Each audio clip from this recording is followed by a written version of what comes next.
But my view is that the principles that I've learned in business and the principles as governor, frankly, it made me more conservative as time has gone on. I've seen a lot of government try to solve problems, and it didn't work. And my view is the right course for America is to have someone who understands how the economy works, who will passionately get America back on track. All right, we're going to come back to the question of obstacles to the nomination, but let me get to policy, Governor Huntsman. This is, by all accounts, an age of austerity for this country, a jobs crisis, also a spending crisis in Washington. I wonder what specifically you would do to say to Americans, these are cuts I'm going to make in federal spending that will cause pain, that will require sacrifice. Let me say, first of all, with respect to Governor Romney, there are a lot of people who are tuning in this morning, and I'm sure they're terribly confused after watching all of this political spin up here. I was criticized last night by Governor Romney for putting my country first. And I just want to remind the people here in New Hampshire and throughout the United States that I think he criticized me while he was out raising money for serving my country in China. Yes, under a Democrat, like my two sons are doing in the United States Navy. They're not asking what political affiliation the president is. I want to be very clear with the people here in New Hampshire and this country. I will always put my country first, and I think that's important to them. All right, well, why don't you get a response, Governor Romney, and now come back to you on the austerity question. I think we serve our country first by standing for people who believe in conservative principles and doing everything in our power to promote an agenda that does not include President Obama's agenda. I think the decision to go and work for President Obama is one which you took. I don't disrespect your decision to do that. I just think it's most likely that the person who should represent our party running against President Obama is not someone who called him a remarkable leader and went to be his ambassador in China. This nation is divided, David, because of attitudes like that.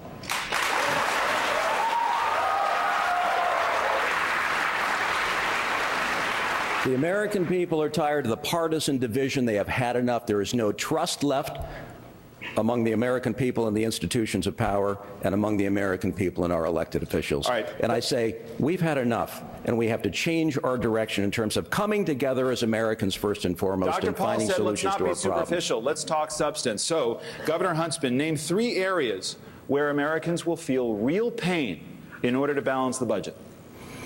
Well, I would have to say that I agree with the Ryan plan. I think I'm the only one standing up here who has embraced the Ryan plan. It's a very aggressive approach to taking about $6.2 trillion out of the budget over 10 years. And it looks at everything. And what I like about it is it says there will be no sacred cows. Medicare won't be a sacred cow. Department of Defense won't be a sacred cow. As President of the United States, I'm going to stand up, and I'm going to say we are where we are. 24% spending as a percentage of GDP. We've got to move to 19%. 3 programs that will make Americans feel pain, sir. Well, let me just say on entitlements. Across the board, I will tell the upper income category in this country that there will be means testing. There are a lot of people in this nation who don't need some of the benefits. Social Security and Medicare. Absolutely, absolutely. And also, I'm not going to tie Department of Defense spending to some percentage of GDP. I'm going to tie it to a strategy that protects the American people. And if we think that we can't find efficiencies and cuts in the Department of Defense budget, then we are crazy. Senator Santorum, same question. 3 programs that would have to be cut to make Americans feel pain, to sacrifice if we're going to balance the budget. I would agree with Governor Huntsman that means testing. I talked about that in Hollis yesterday. We had about 1,200 people there, and I walked through and talked about how we have to make sure that we're not going to burden future generations with a Social Security program that's underfunded. It's underfunded right now. And we have to take those who have been successful, who are seniors, who have a tremendous amount of wealth, and we got to reduce benefits. It makes no sense for folks who are struggling right now to pay their payroll tax, which is the biggest tax. It's tax on labor. It makes us uncompetitive. And the idea that some on the left would have to raise those taxes to make labor even more uncompetitive for those working people who are trying to get a job to subsidize high-income seniors doesn't make any sense to me. Food stamps is another place. We've got to block grant and send it back to the states, just like I did on welfare reform. Do the same thing with Medicaid. Those 3 programs, we got to, including housing programs, block grant them, send it back to the states, require work, and put a time limit. You do those 3 things, we will help take these programs, which are now dependency programs, which people are continually dependent upon, and you take them into transitional programs to help people move out of poverty. Speaker Gingrich, on the issue of Medicare, when you were on Meet the Press earlier in the year, you had talked about what Paul Ryan was talking about as a step too far, which is moving seniors onto a premium support or a voucher program, depending on how you phrase it. As you know, Senator Santorum thinks that current seniors should be moved off of that program into premium support or a voucher program. Do you agree with doing it that quickly and making current seniors bear the brunt of that? Well, the fact is that the Ryan-Wyden bill, which was just introduced recently, actually incorporates allowing people to choose and allows them to stay in traditional Medicare with the premium support model or go to new methods. And I think it's a substantial improvement because it allows for a transition in Medicare in a way that makes sense. But David, you know, I find it fascinating that very, very highly paid Washington commentators and Washington analysts love the idea of pain. Who's going to be in pain? The duty of the president is to find a way to manage the federal government so the primary pain is on changing the bureaucracy. On theft alone, we could save $100 billion a year in Medicaid and Medicare if the federal government were competent. That's $1 trillion over 10 years, and the only people in pain would be crooks. So I think a sound approach is to actually improve the government, not punish the American people because of the failure of the political class to have any sense of cleverness. Governor Perry, from Facebook, a lot of questions, as we mentioned, have been submitted, and this from Martin Montalvo, because we do have a spending crisis, but also a lot of people hurting. He writes this: with more Americans on government assistance than ever before, is it un-American for Americans to feel relieved when the government helps them? Well, let me answer the question that you asked earlier. What are the three areas that you would make some reductions that people would feel some pain? And I will tell you, it would be those bureaucrats at the Department of Commerce and Energy and Education that we're going to do away with.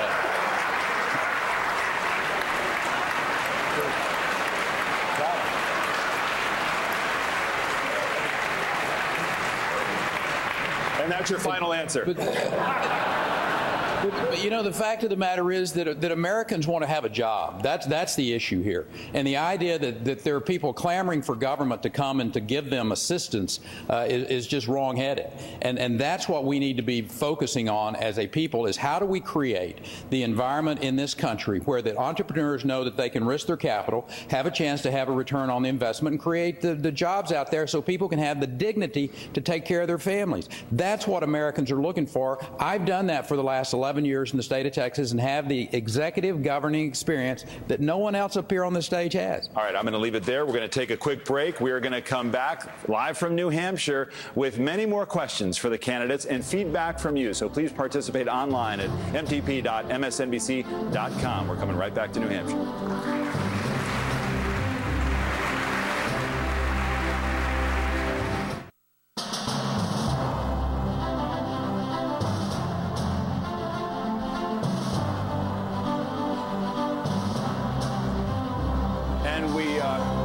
We are back on this special edition of Meet the Press from here in New Hampshire. We want to get right back to the questions here with our candidates. And before the break, we were talking about Medicare. Paul Ryan, Senator Santorum, had a plan where he'd like to move seniors off, give them a voucher or premium support, and then they would take care of their health care from there. There's a lot of debate about that. And I mentioned, you said, seniors should be affected right now, 55 plus, have them affected right now, which has been somewhat controversial. You wanted to respond to that. Well, you know, I hear this all the time when I've been campaigning around the state. You know, we should have the same kind of health care that members of Congress have. Well, that's pretty much what Paul Ryan's plan is. The members of Congress have a premium support model. So does every other federal employee. I mean, it works very well.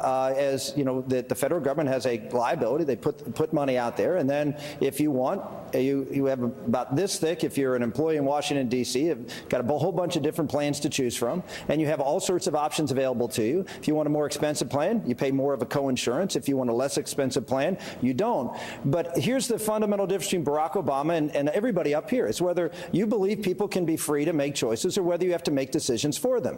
And I believe seniors, just like every other American, should be free to make the choices in their health care plan that's best for them. Governor Romney, there's a lot of discussion A lot of discussion this morning on Facebook about taxes. And as we talk about taxes and spending, of course, we talk about economic security and economic growth. There's been a debate in Washington and beyond, as you well know, between Warren Buffett and Grover Norquist. Grover Norquist, the anti-tax crusader who says no tax increases under any circumstances. Warren Buffett says, hey, the wealthier in this country can pay more, and they should pay more. Indeed, balancing the budget is a way for more economic growth down the line. Who knows more about the American economy, Grover Norquist or Warren Buffett? Well, who knows more about tax policy? I'm not sure that we're going to choose from the two of them, but I can tell you this. The right course for America is not to raise taxes on Americans. I understand that President Obama and people of his political persuasion would like to take more money from the American people. And they want to do that so they can continue to grow government. And the answer for America is not to grow government, it is to shrink government. We've been going over the last 20, 30, 40 years. Government keeps growing at a faster rate relative to inflation. We've got to stop the extraordinary spending in this country. That's why I put out a plan that reduces government spending. I cut programs, a whole series of programs. By the way, the number one to cut is Obamacare. That saves $95 billion a year. Return, just as Rick indicated, return to states a whole series of programs, food stamps, housing vouchers, Medicaid, and then set how much goes to them. And finally, with regards to entitlements, in the entitlement reform area, I do not want to change Medicare and Social Security for current retirees. But for younger people coming up, they have to recognize that in the future, higher income people will receive less payments of the premium support program. Governor Huntsman, who knows more about the American economy? In addition to that question, you seem to be a little bit uncomfortable with a moment from earlier in this debate cycle when everybody said that they would reject even a 10-to-1 ratio of cuts to new taxes. It was a silly format. I mean, it was an important question, and they asked us to raise our hands. I mean, for heaven's sake, we didn't even get a chance to talk about it. I put a tax reform proposal on the table endorsed by the Wall Street Journal that goes farther than anybody else's on this stage. It calls for what absolutely needs to be done, and everybody knows about it. We are so chock full of loopholes and deductions. It weighs down our tax code to the tune of $1.1 trillion. You can't compete that way. It gives rise to lobbying on Capitol Hill that needs to clean up. We've got to phase out loopholes and deductions in total, and we've got to say so long to corporate welfare and to subsidies, because this country can no longer afford it, and we've got to prepare for competition in the 21st century. Speaker Gingrich, if you become President Gingrich and the leader of the Democrats, Harry Reid, says he's going to promise to make you a one-term president, how would you propose to work with someone like that in order to achieve results in Washington? I think every president who works with the leader of every opposition knows they're working with somebody who wants to make them a one-term president. I mean, you know, that's the American process. I worked with Ronald Reagan in the early 1980s. Tip O'Neill was Speaker. He wanted to make Reagan a one-term president. We had to get 1/3 of the Democrats to vote for the Reagan tax cuts, and we did. As Speaker, I was negotiating with Bill Clinton. He knew I wanted him to be a one-term president. And we got a lot of things done, including welfare reform, because you have to reach, I agree with what Governor Huntsman said earlier, you have to at some point say, the country comes first, how are we going to get things done? We'll fight later, let's sit down in a room, let's talk it through, I'll tell you what I need, and I'll tell you what I can't do. You tell me what you need, and you tell me what you can't do, and it sometimes takes 20 or 30 days. But if people of goodwill, even if they're partisans, come together, talk it out. You know, we got welfare reform, the first tax cut in 16 years, 4.2% unemployment, and 4 straight years of a balanced budget with a Republican speaker and a Democratic president. So it can be done with real leadership. Anybody else have a point of view about how you actually work with the other side when they've committed to working against you, Governor? Yeah, I mean, I was governor of a state that had a slightly Democratic-leaning House and Senate. My legislature was 85% Democrat. And I went around at the very beginning of having been elected and met with the Speaker of the House and the Senate President. The Senate President said something I won't forget. He said, Mitt, the campaign is over. The people expect us to now govern for them. And we did. We met every week. We rotated in offices. We got to know each other personally. We developed a relationship of respect and rapport, even though we disagreed on a lot of issues. And when crises arose, as they did time and again, we had a severe budget crisis. I went to them and said, will you give me unilateral power to cut spending without even a vote of the legislature? They had enough confidence in me, they decided to do that. And I was able to cut the spending on an emergency basis, not just slow down its rate of growth. We can work together. Republicans and Democrats are able to go across the aisle because we have we really do have areas of common interest, even though they're dramatically different perspectives on how the world works and what's right. We can find common ground. And I have proven in a state that is very Democrat that I'm able to work with people, 19 tax cuts, protected charter schools, drove our schools to be #1 in the nation, kept them there, rather. That record can work with Republicans and Democrats who are willing to work together. Dr. Paul, there's this question of argument versus accountability.